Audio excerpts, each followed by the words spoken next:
So Reginald Scott, please keep doing what you're doing. It's valued. Hello everyone, Reginald Scott here. Welcome to the video. Great to see you all again, and I hope you're all doing really well today. And if you're a new viewer here, also welcome. I hope you enjoy this video. Today, owing to family and baby time constraints, I am looking at this video from Lewis Scott, who is another fellow cycling YouTuber. Because I'm spending a lot of time watching a baby, I've got a lot of time to watch YouTube videos, and this one came across my feed the other day, and I started watching it, and I was like, you know what, this would be an excellent video to watch with my subscribers and my viewers, and to sort of go over a few points in this video, because Lewis here is looking at a steel bike, a modern steel bike, and yeah, there was one thing going through my mind when I was watching this, which was, what's the point? That was the first thought that came to me. What's the point in this bike? And the second thought was, who would buy this? So, as always, folks, please do like, subscribe, hit the notification bell, and share with a friend, and of course, comment below. And if you want to help out the channel and myself, I would be utterly grateful for that. Please do go check out the link to my Buy Me a Coffee page, where you can donate or buy products, including some custom-made stuff as well. So there you go. What's up, everybody? Welcome back to the channel. So the other day I did a video called Why Your Old Bike Won't Cut It in 2025, and kind of in the middle of that video I described the type of bike that I thought or think is appropriate for the vast majority of cyclists based on how they ride.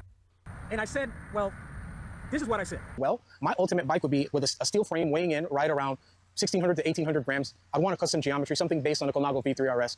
I would want something obviously with a carbon fork and disc brakes. And the reason why is because I know that the innovation in terms of wheels and technology is in the area of disc brakes, not rim brakes, and some form of electronic shifting, because again, that's where the innovation is going. Well, I think Right. So let's address everything he said there. I'll keep this picture up. So he said he wants a steel frame from 16 to 1,800 grams, 1,600, 1,800 grams. Okay. That is the weight of a lot of modern steel road bikes. In fact, I would say, like the Cinelli behind me, a Cinelli Nemo, and I happen to know that he and I ride a very similar sized bike. I ride a Top Tube 55. I believe he also rides a Top Tube 55. He is bigger than me, both in overall weight, I think, but also maybe in his height. He's slightly taller than me. I'm 5'11", so I'm fairly average height for a guy from the UK. So you're looking at 1,800 grams, I would say, is fairly average for a steel road bike in rim brake, because that's what this one behind me is. To get below 1,800 is quite difficult. There's not many manufacturers of steel bikes today making sub 1,800 gram steel road bikes. Okay, they do exist. Like Cinelli has one. If you get the XCR, I think it's called, the stainless steel version of this Nemo, that is lighter. I think that is closer to 1,600, and maybe it's around 17, but it's definitely lighter than this one, because there's no paint, because it's stainless steel, and because I think they make some of the tubes slightly thinner. But it's very expensive, and it's, like I say, it's rare. It's quite rare to get a steel frame that light. He's also then saying that he wants that steel frame to have disc brakes. Now, again, a disc brake road bike frame is going to weigh more than a rim brake frame because of where the braking forces are. Okay, so on a disc brake fork, you need to beef the fork up considerably, because the braking forces are down here at the lowest point of the fork, so the longest part of the lever, which means there's the most stress bending on the fork when you apply the brakes.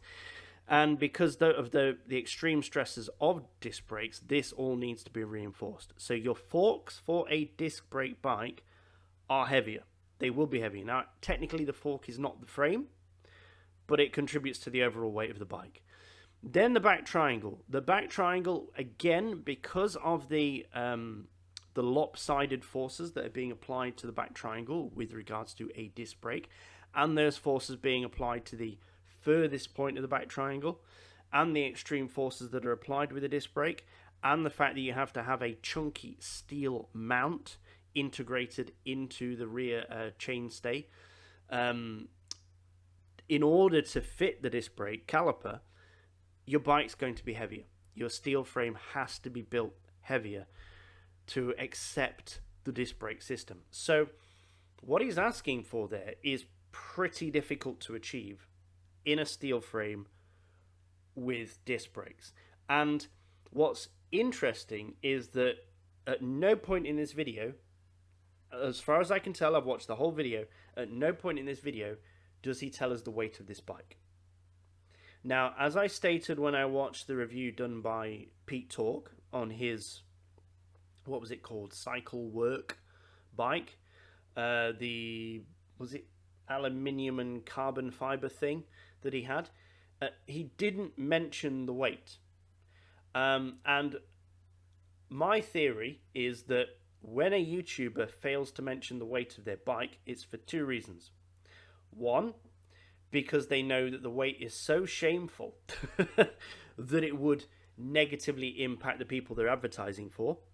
Or two, that the weight is so heavy it would literally dissuade people from buying the bike. Okay, so on both sides, it would upset the seller and it would put off customers. Okay, so that is my theory. When people avoid telling you the weight, I get suspicious.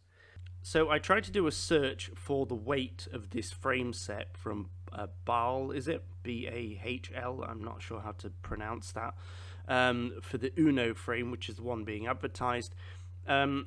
Google couldn't really help me. They said it's not listed anywhere, and they just gave an estimate of 1,600 to 1,800 grams. And if you come to the website, which is a very simplistic website, all the information about the bike frame that is in this video is here, and it's just this paragraph. So there's not really any in-depth information at all about the frame, nothing about the tube set as far as I can find, unless of course there's something hidden elsewhere on the website, which I haven't found.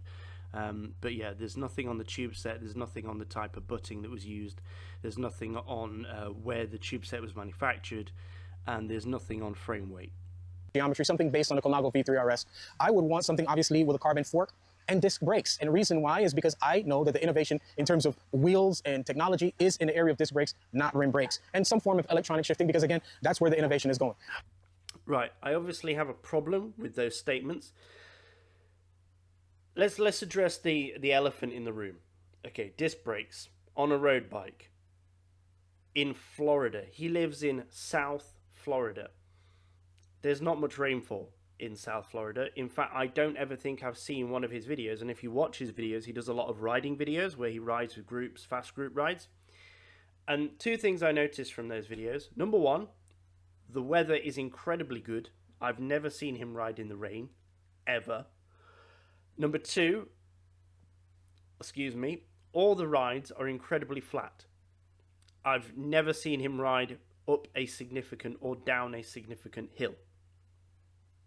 And the guy wants disc brakes on his bike. What for? That's the first elephant in the room. Next, he uses the word innovation.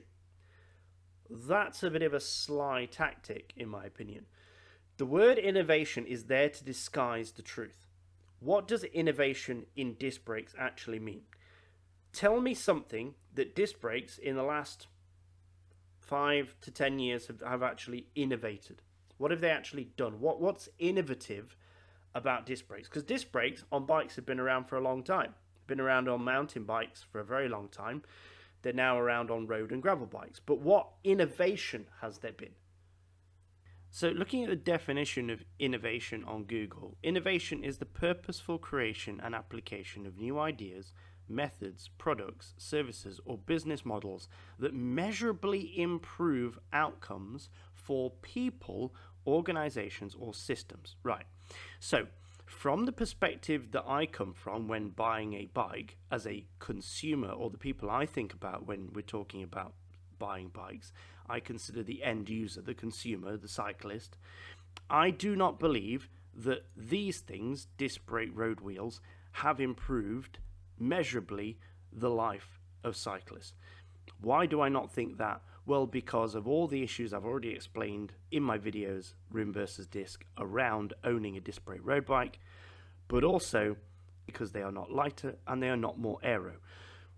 Once you stick this pizza cutter on the side of your wheel, it instantly becomes less aerodynamic than a rim brake wheel. It can never be as aerodynamic as a rim brake wheel.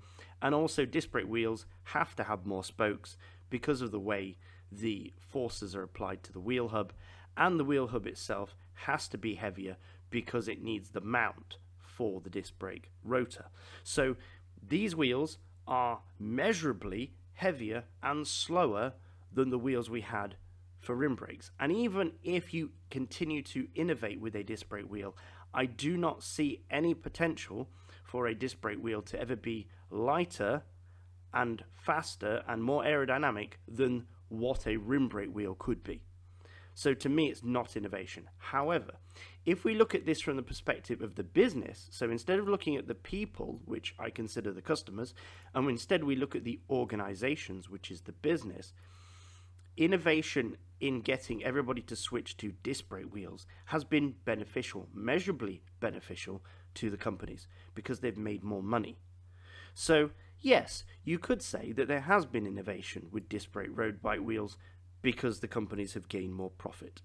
But with those braking forces, as I've stressed in many videos before and I've tried to explain to people, the stopping power of a disc brake is massively in excess of what you can actually utilize on a road bike because of the tire size and thickness and pressure. Are not going to have enough contact with the road surface for you to be able to use the braking potential of those brakes. The braking potential of those brakes for power is like a 10 out of 10, and the grip is going to fail on those tires at level 6 out of 10, right? So you can't fully utilize the braking power of disc brakes. So what's the point? Why not stick with a rim brake? A rim brake, you can still lock out the front wheel, you can still lock out the back wheel with a rim brake if you need to. And the last thing you want to do in a braking situation on a road bike is lock the wheels out. This word innovation, it disguises the reality, and the reality is big manufacturers, the big branded manufacturers, are not offering you anything else. But when it comes to custom steel, why not go rim brake? To be fair to Baal Cycles, it reminds me of the Canaanite god, B-A-A-L, Baal. Again, I'm probably pronouncing that wrong, but to be fair to them, these are their 4 frames. They do offer 2 bikes with rim brake in steel, which look absolutely brilliant. This one is a really nice traditional looking bike with a steel fork, the gorgeous campy group set there in the silver, which I really love. I miss silver group sets. I think they look so much better than the black ones. And then that looks to me like a beautiful all-round touring bike and things. And then they've got this one, which is sort of a more modern steel bike, based on the slightly sloping top tube, but it's got nice lugged design, which is great to see. Carbon fork, again, quite modern. That's a beautiful all-round bike. That's an equally nice bike to my Cinelli, probably a little bit nicer than my Cinelli, to be honest with you, because the tubes aren't massively oversized. A little bit, but not too bad. And it's got a lugged frame, which I do appreciate. So that's a lovely bike. So to be fair to them, they do make rim brake bikes, and you can actually choose on the options here to go rim brake. So in theory, I guess you can have the Uno in rim brake and you save $200 because they knocked $200 off the price.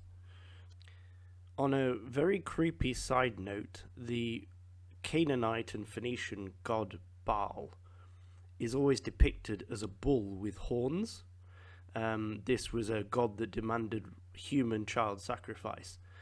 And then if you look at the logo of Baal Company, it's got horns. Interesting. Second thing he said is electronic shifting, because the innovation is in electronic shifting. Is that better for the consumer? Is that innovative? The fact that now your group sets are less repairable, more expensive, and more likely to break for unexpected reasons and be less fixable at home. Is that innovation? And secondly, I've addressed this in one of my sort of conspiracy theory videos about electronic shifting, but we're seeing it happen already, which is you're going to be put on a subscription. If right now there are car companies out there, I believe Volkswagen is one of them, there are car companies out there that are charging customers to unlock the full potential of their car's engine. There are car companies out there who are reducing, via electronics, the potential performance of your car when you buy it, and you only get to unlock the full potential of the engine if you pay a subscription. If you don't think that bicycle shifting is going in that direction, you are totally naive. That is exactly where the bicycle industry is going. You can see with all the innovation in the bike industry that they are literally following in the footsteps, maybe a few years behind, but they are following the footsteps of the car industry. Cars now are very hard to service at home. They have warranties that get automatically voided if you attempt it. They cover everything in specialist screws and bolts so that you can't open anything. And they are putting everything, all cars full of electronics now. They're putting so many electronics in cars, making them so unreliable. The most recent car my wife bought that I absolutely hate with a passion, the Mazda CX-9. It's not. That car has so many electronic gadgetry, it is undrivable as a proper car. And the first day we got it, it broke down because of the electronics. It drained the battery on our driveway the first night we had it because it had a fault with the electronic tailgate. An electronic tailgate. Who thought of that? It's so stupid. What was wrong with the little pneumatic pistons that just used to push the boot up when you press the button? Or sorry, this is a side rant. I get really annoyed about this. My father had really nice cars when I was growing up, so he always used to have really nice company cars, and we had a lot of Mercedes, and the boots on Mercedes were phenomenal. They were counterweighted sort of thing, perfectly balanced. So when you press the button on the key fob or you touch the boot release button, the boot would flip up quickly and silently and flip up very easily. You would take what you needed, and then you could take one finger and slam the boot.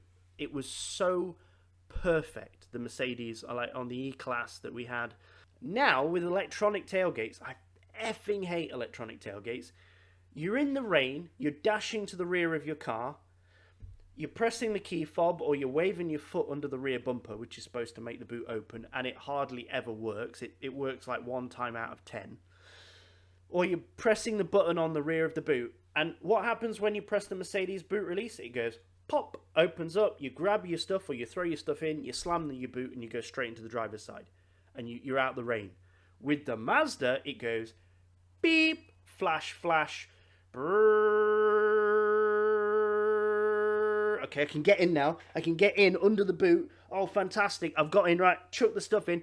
Oh no, I have to wait for the boot to complete its opening procedure before I can close the damn thing.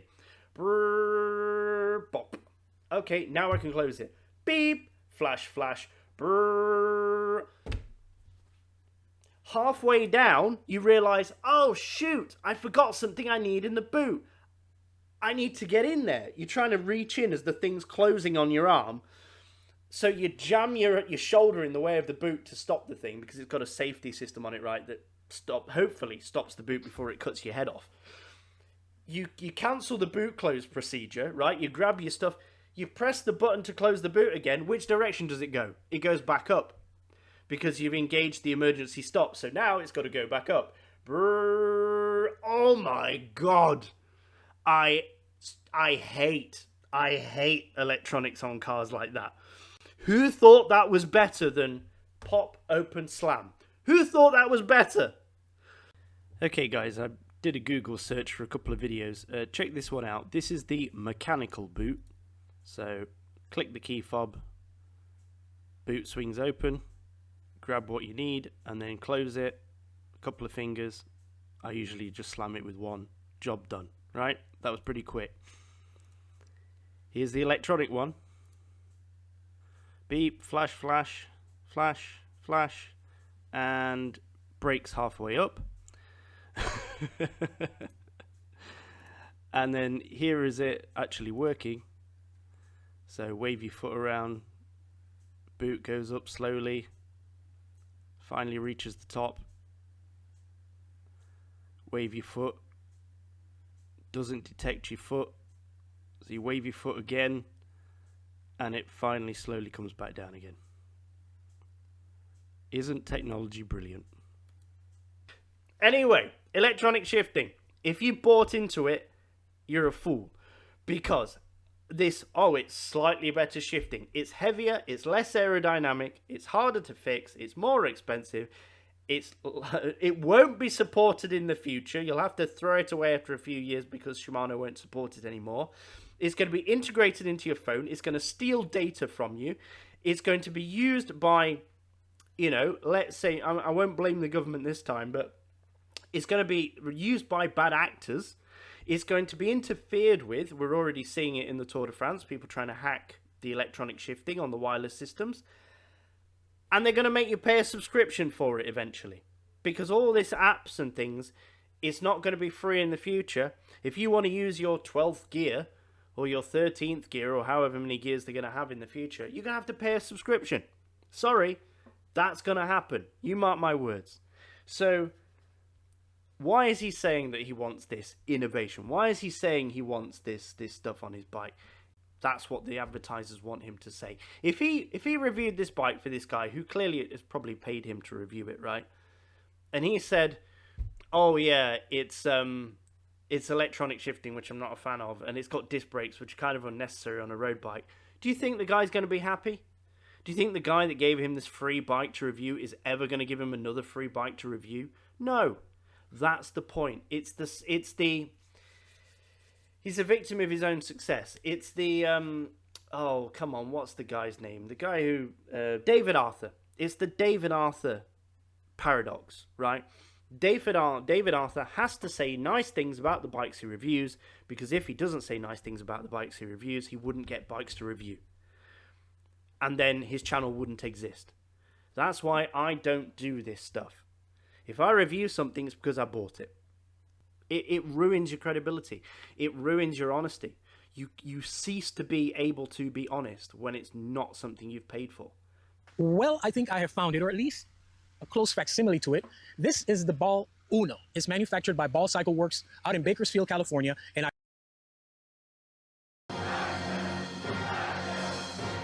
Prepare the Virgin.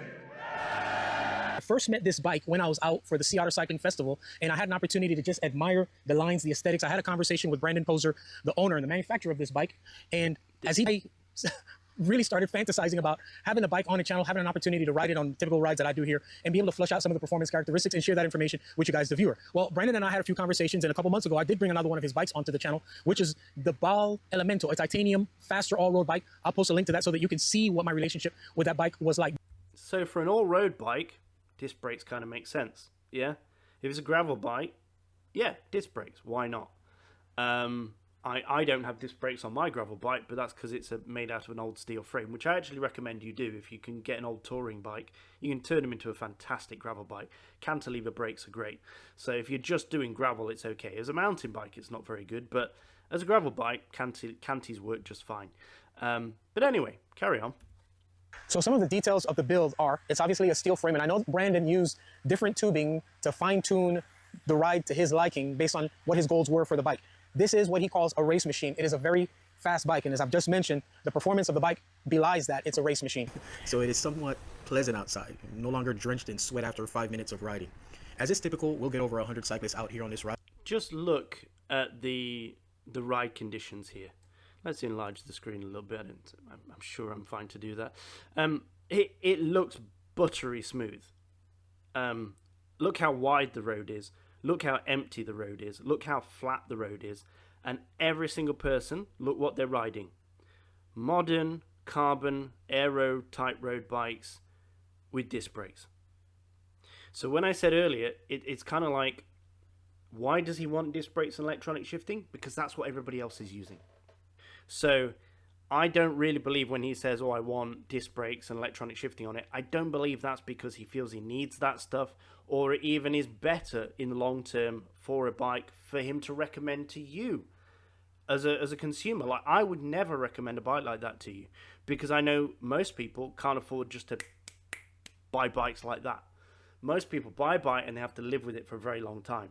And when you buy a bike and live with it for a long time, things like that become an issue. Disc brakes and electronic shifting become an issue.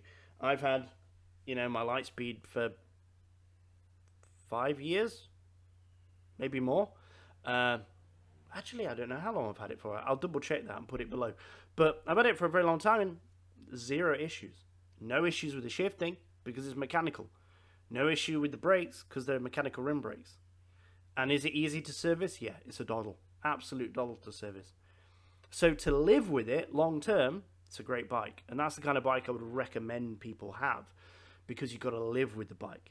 These guys, how many of them do their own servicing, do you think? Or how many of them just send it to the local bike shop? I mean, this looks like a very affluent area, so I'm guessing people don't actually do their own maintenance. They probably just pay someone else to do it. But anyway. And a very compact design. The bike looks smaller than it actually is. Typically, no, there's a Bastion bike there. I mean, that is money. A very compact design. The There bike you looks go. There you are. That's a Bastion bike. That's big money. That's like, what? smaller than 20 grand, 30 grand, maybe more for a bike like that. Looks like he's got a custom titanium cockpit. Very impressive. So he doesn't ride with poor people. Let's put it that way. No, nothing against people with money. I think it's great if you've got money. But you've got to consider his audience and when he says things, why he says them. Nobody there, like I say, is riding anything like I would ride. it accelerates super fast, as you just saw. On this ride, I didn't feel any hesitation or delay in getting it going. It's a bike that, it's almost like this is a bike that would do crits well, but then you could turn around and do a century with relative ease. And then, of course, the bike... So it's simultaneously a crit bike and a bike you can ride 100 miles with ease. I'll be honest with you, I think that's BS.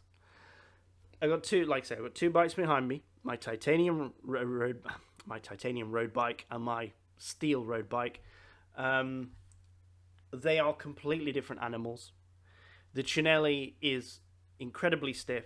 It's a modern steel bike. It's very, very stiff. I actually complained in my review about it that it is too stiff, that it feels too much like a carbon bike, that it lacks that je ne sais quoi of a steel bike. It's lost some of that charm of a steel bike because it's so oversized, tubed, and so stiff. It makes for an excellent crit bike. It handles, because of the geometry, very similar to a TCR. It handles beautifully. It corners way better. You know, my T1 SL corners very well, but the Cinelli corners better. It just does. So in a crit race, I'm taking the Cinelli. The T1, the titanium bike, is sublime ride quality. Okay, it's light. It's incredibly light. It's incredibly comfortable. It's nimble in a straight line. You know, so it's quick in a straight line, you know, because it's so light and because it's stiff in the right places.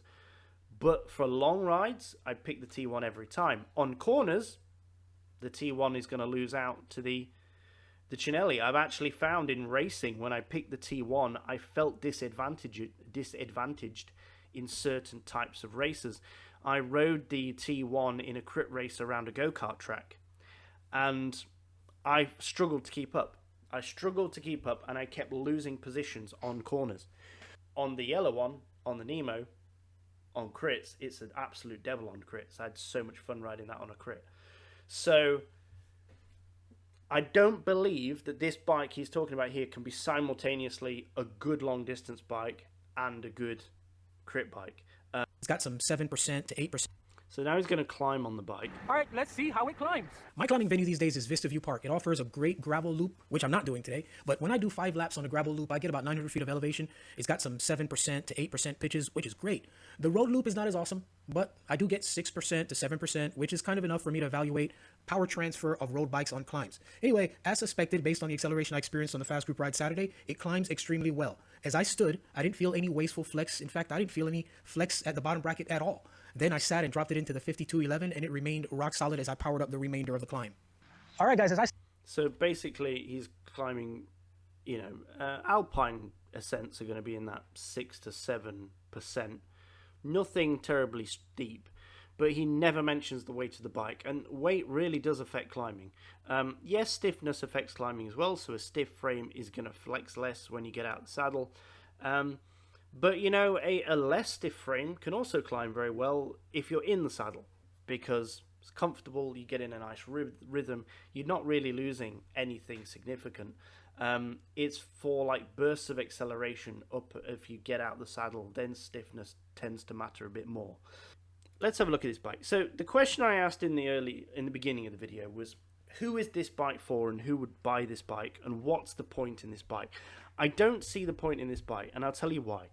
You got the kind of riders that he rides with, so the people on the very high end, very expensive carbon bikes, the generic pumped out of mold somewhere in China aero carbon bike with disc brakes and an aero cockpit. This steel bike appears to be aiming at that market, okay, with its aero cockpit and its paintwork that disguises in a way that it's a steel frame, and its oversized tubing and its drop seat stay. It's trying to appear to be, in my opinion, it's trying to look like a carbon bike.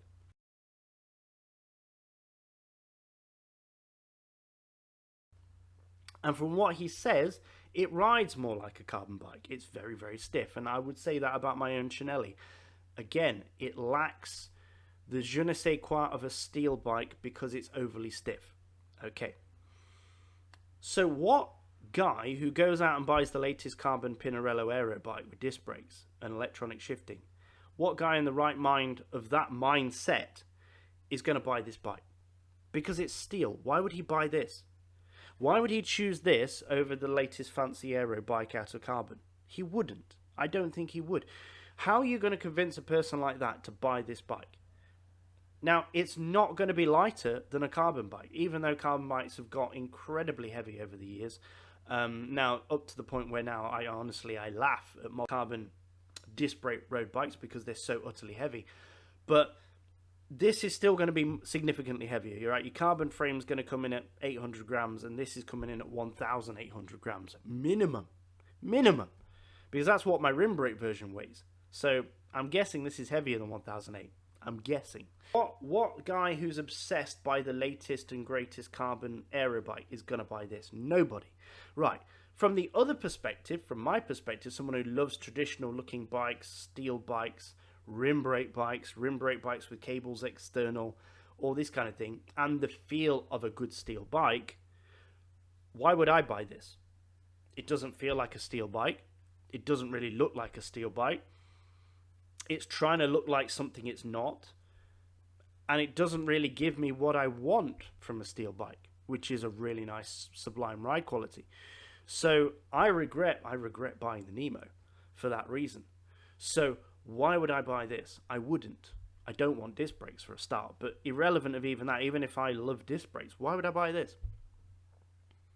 That's my question. Can you in the comments, maybe you've got a better grasp on this, can you in the comments let me know why you would buy this if you would buy this? What category do you fit in? Because your traditional steel bike lovers, I can't see being interested in this. And your ultra modern bike lovers, why would you buy this? There are offerings in carbon fiber which are going to do this job of this bike riding on a very smooth flat road out in Florida better than this is.